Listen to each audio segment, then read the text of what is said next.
Setelah tewas di tangan Lei-Pi, Lindong pun terbangun di dunia roh. Lalu ada suara yang berbicara kepadanya. Suara itu berkata bahwa dialah yang telah mengajari kungfu kepada Lindong, dan dia kini tinggal di alam pikiran Lindong. Tiba-tiba saja muncul sosok makhluk besar dari dalam air yang mengeluarkan cahaya berwarna biru. Sosok inilah yang selama ini hidup di dalam tubuh Lindong, dan ternyata sosok itu adalah siluman rubah putih. Dialah yang selama ini memberikan kekuatan kepada Lindong sehingga Lindong dapat seperti sekarang. Tanpa adanya sosok ini, Lindong hanyalah seorang bocah biasa.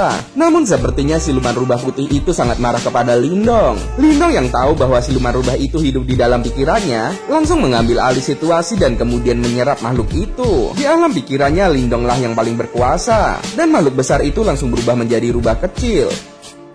Di sisi lain, adik dari Lindong mendatangi rumah kediaman Lei-Pi. Dia berteriak-teriak agar kakaknya dibebaskan. Lei-Pi yang sudah mengambil kekuasaan dari ayahnya lalu berkata kepada adik Lindong, jika Lindong telah mati di tangannya. Mendengar kakaknya tewas, gadis ini pun langsung bersedih. Gadis ini akan mengeluarkan energi es setiap kali ia bersedih, dan semakin besar kesedihannya maka semakin besar energi yang ia keluarkan. Gadis ini berteriak hingga membuat badai salju. Lalu anak buah dari Lei-Pi datang dan melumpuhkan gadis ini lalu membawanya sebagai tawanan.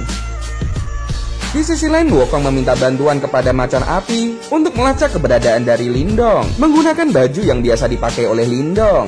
Di sisi lain, Lindong sedang memaksa siluman rubah putih untuk mengajarinya sebuah jurus yang dapat memperkuat hierogram gerbang sihir agar dia dapat keluar dari tempat ini. Dan di sisi lain, Mumu juga sedang melacak keberadaan dari Lindong. Namun ia malah bertemu dengan harimau api bersama Wukong di tempat yang sama. Mumu tahu bahwa dia kini dicap sebagai seorang pengkhianat karena telah mengkhianati Lindong. Wukong yang tidak terima jika sahabatnya telah dikhianati, lalu mengajak Mumu untuk berduel. Mumu pun juga terpaksa harus meladeni Wukong. Namun saat mereka berdua baru saja akan melakukan duel, tiba-tiba muncul cahaya kemerahan dari atas langit. Ternyata itu adalah Lindong. Mereka berdua berdiri tepat di mana Lindong akan turun dari dunia roh, dan akhirnya Lindong pun kembali ke dunia manusia.